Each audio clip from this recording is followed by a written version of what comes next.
Hello. I'm really not making this video for anyone necessarily, but hoping that my own process could help someone one day. Um, it's really for myself because how I feel and my thoughts are a little bit more than what I could write on paper. And I just know it has to come out sometime or else it's just going to be bottled up and explode like a ticking time bomb in the most inopportune moment. And I don't want that to be the case. So, my grandfather died last week. And some people will hear that and be like, oh, I'm so sorry for your loss. That's rough.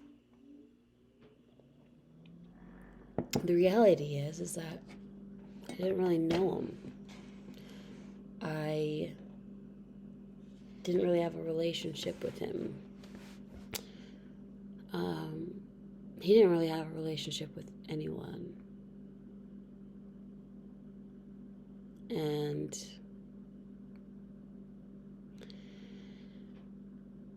if anything, I feel like when I cry, it's not because I miss him.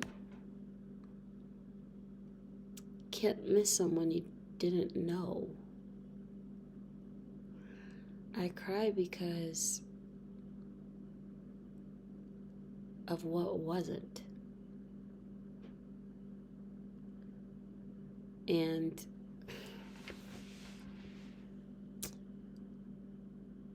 really wishing I had a grandfather that cared.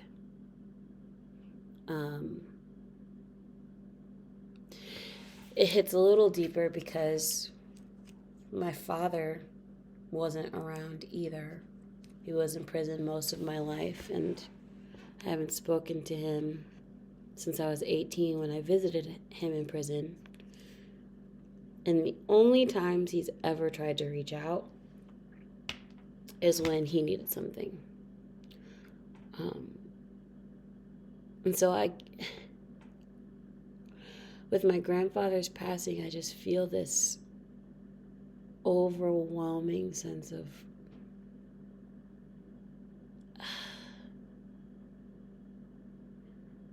I'm just tired of the men in my family not being men of the family. My brothers are good. They're doing good. Relatively. I'm really proud that my brother Paul is keeping to his word and sticking around for his kids and his soon-to-be wife. He's not quitting, and I hope he doesn't quit. And that he doesn't do anything stupid like my father.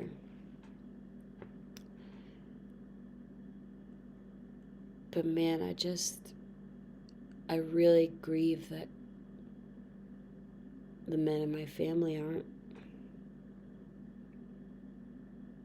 men besides my siblings. I've never known my grandfather on my dad's side.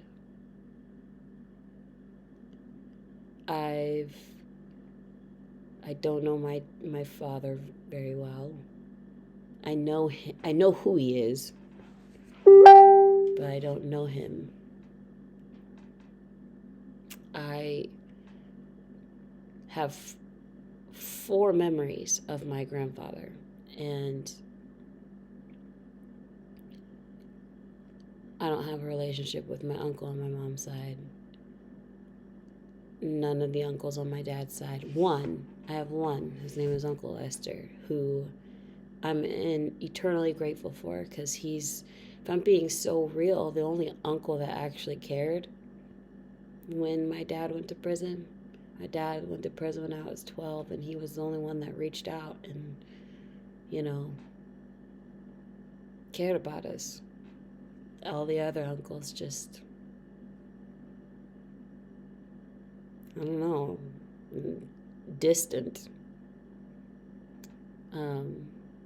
It maybe because they felt awkward over the situation and didn't know how to interact with us. I don't know. I'm getting on a bunny trail. This is about my grandfather. You know, about 2 months before he passed, he was diagnosed with cancer in August. My mom flew out immediately to go see him and to make sure that he was okay and had everything that he needed. And he treated her like shit. I'm sorry for those that are watching this and know me or are believers and know that I'm a believer. I'm not going to sugarcoat it. He treated her like absolute dog shit. And my uncle, the same way. He never said thank you. According to my mom, there were small moments where it appeared like he would show his appreciation by like tapping her on the shoulder or on the butt, but the words never came out of his mouth. And in her entire lifetime, my mom is about to be 65 years old. She has never heard her father say, "I love you." Not once. Not even towards the end of his life.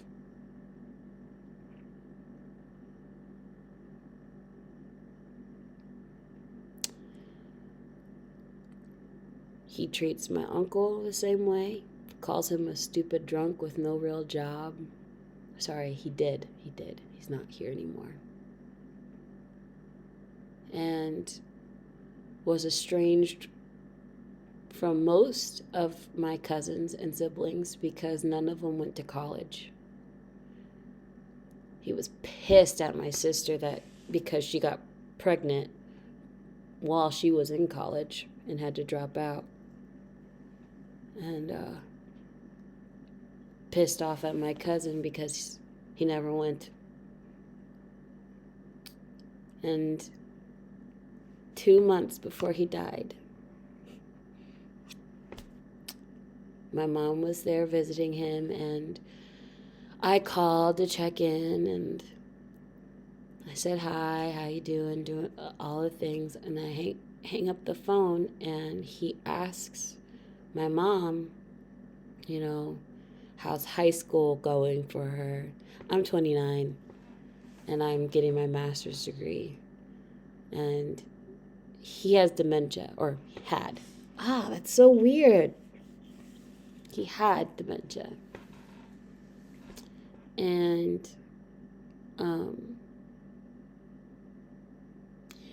my mom tells him, no, she graduated college. She's getting her master's degree. She'll be graduating next year. And he's like, oh, that's good. Good for her. And he goes into his room and writes a check for $1,000. And hands it to my mom and says, write her name on it. And my mom sees the check and she's like, what? She's like, he's like, I know, I'm not crazy. Just write her name and give it to her when you see her. My mom was about to fly out to come see me in Kansas City the next week. And my mom, she was like, well, I think, in her mind, she didn't say this. In her mind, she thought that it was ridiculous to pay that much.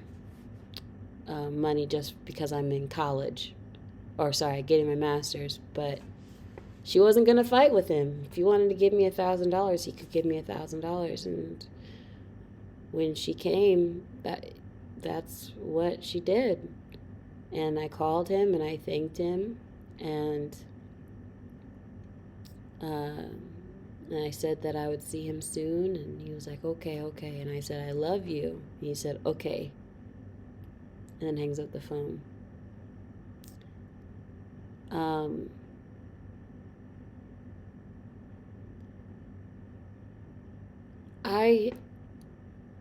I still have that check, even though I deposited it months ago. It came in right on time, by the way. Right on time.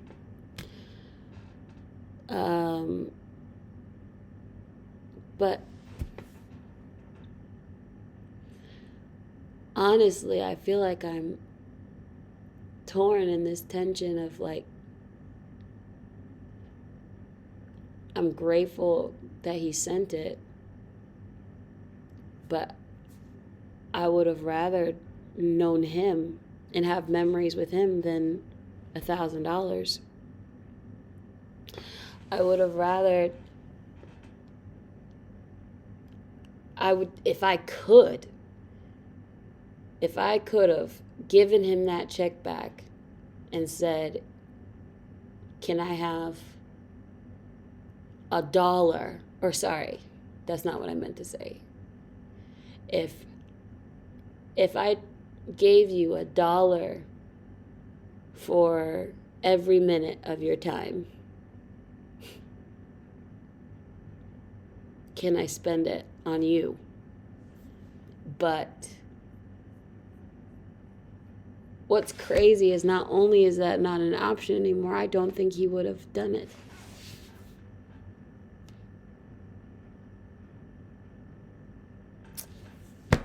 Because he didn't want to be known, and he certainly didn't want to know us. You want to know the 4 memories I have of him other than that moment? He would send Christmas cards every year. They were really nice Christmas cards. And signed his name from Grandpop with $50 in it. That's memory number 1. And it's November, and I'm realizing I won't get that this year. And that's weird.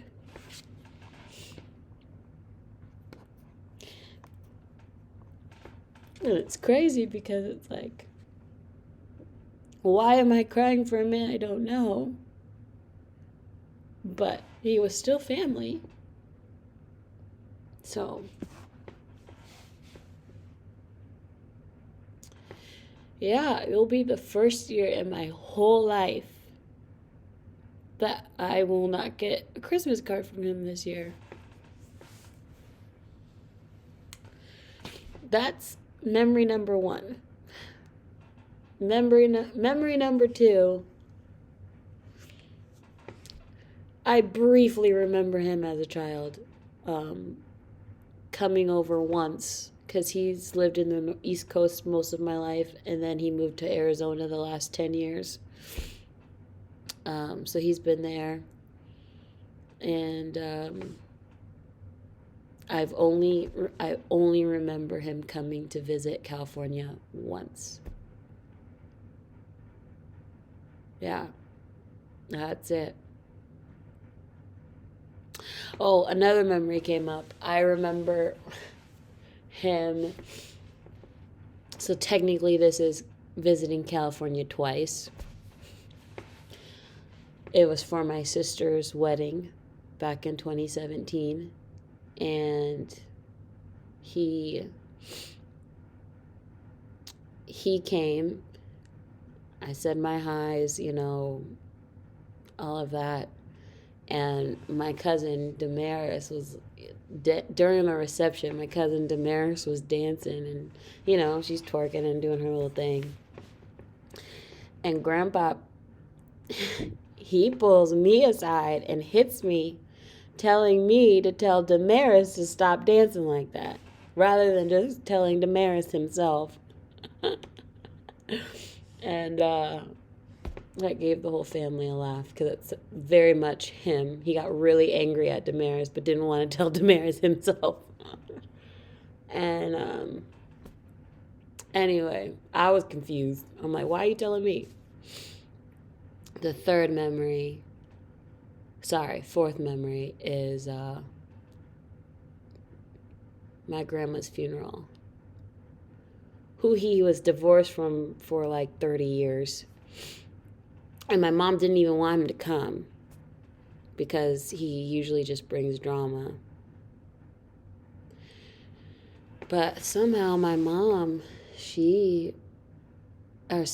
grandpa, he was broken when he saw my grandma's body. And for me, it communicated that famous line, there's a thin line between love and hate, really does exist. Because my grandmother was equally the love of his life and his arch nemesis. And that story is a whole nother video. I don't want to get lost in it. Just know there's deep issues there. And he did her dirty. He did her really dirty, from what I understand. My grandmother was not perfect in that area either, but he cheated, he lied. There's a lot of stuff there. Anyway, he saw her body and broke down. That was the one and only time I've ever seen him get emotional at all. And later that day, we were talking in the after we got back from the funeral home. We went to our land in North Carolina, and we were just talking on the porch for a little bit. And I talked to him about Kansas City. I told him I was about to start a master's program, which he forgot later because of the dementia, as I told you earlier. And he said that when he gets the chance, he would come visit me in KC, and we'll have KC barbecue. And I said, okay. That didn't happen. I didn't think it would. He never visited our family before. He wasn't going to visit me in Kansas City. So, but those are the 4 memories I have. And that is it.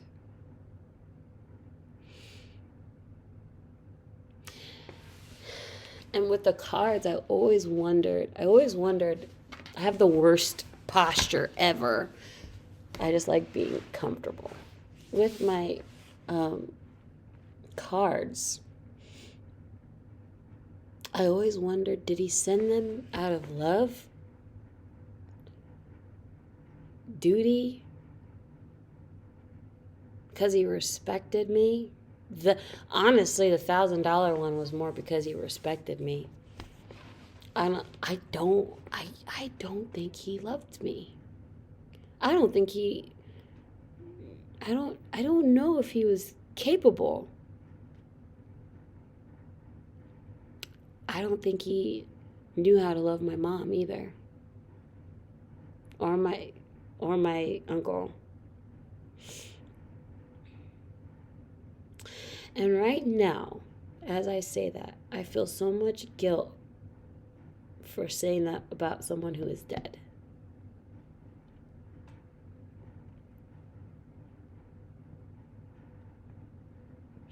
And at the same time, really wishing that when I get married and I have kids, I wish I could tell them great stories about their great-grandfather. Hell, their grandfather. But I literally don't have anyone that my kids could look to as a great-grandfather figure at all. My mom is fantastic. They will have the best yaya ever.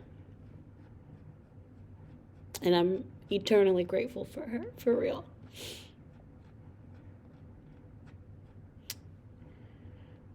But a granddaddy, a great granddad.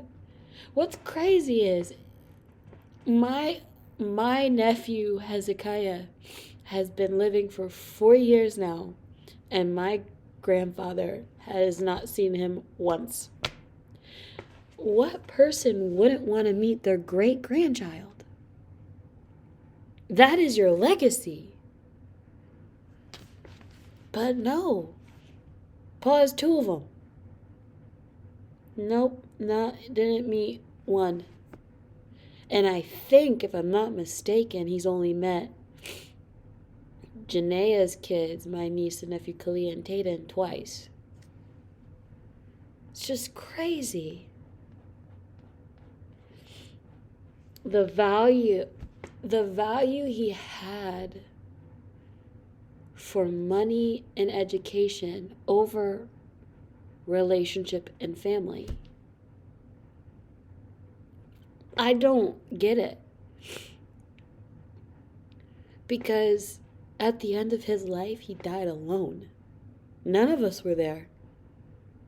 He died by himself in a hospital bed, cancer eating up his body, and no one was there with him. Just like my cousin Dewan said he would die.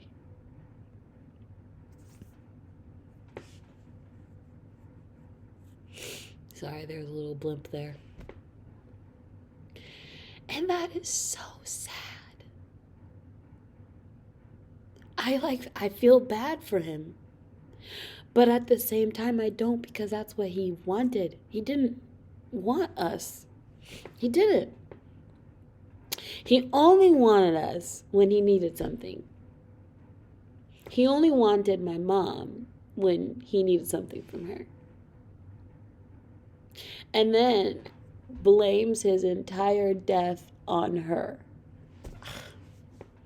My mom, she missed 3 months of work to be with him. And not a thank you, or I love you, or I'm sorry.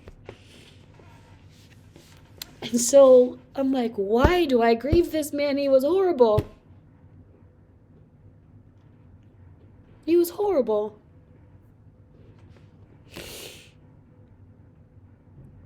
And I'm so overprotective of my mom. It's not even funny.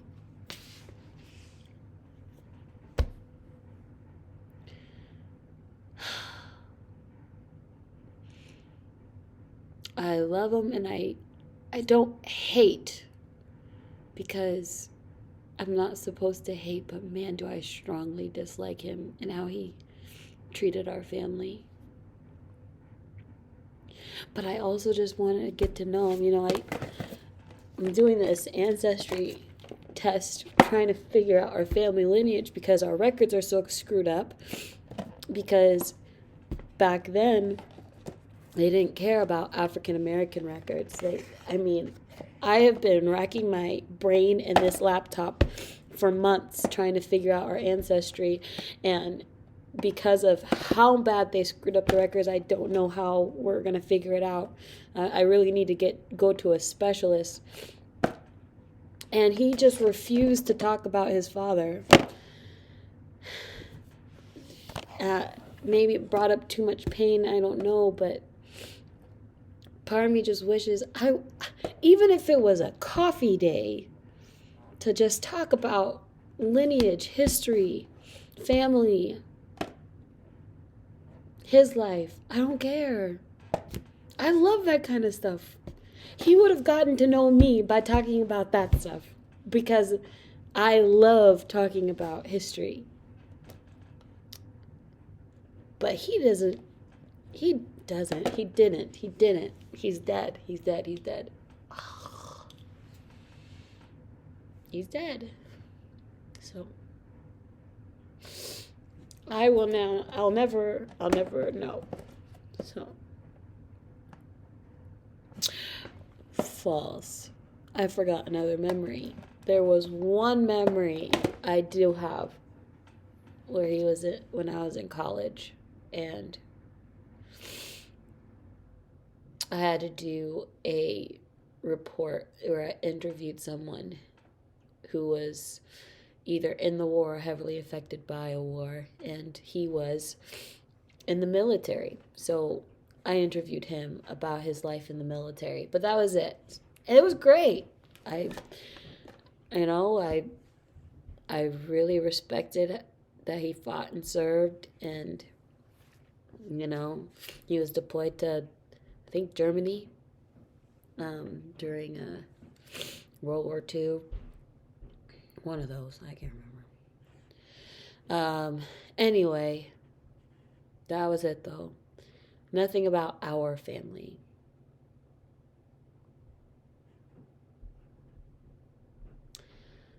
There's probably going to be a part 2 because I can't continue on. I have someone coming in a little bit, but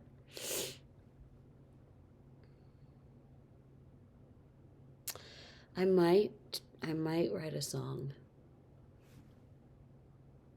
I might. Feels like that's the way to just fully get it out, even though this helped a lot.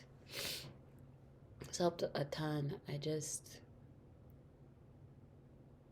just can't get over how someone can embrace money and themselves over your family. God and family are like all you got. Anyway, to be continued, I guess.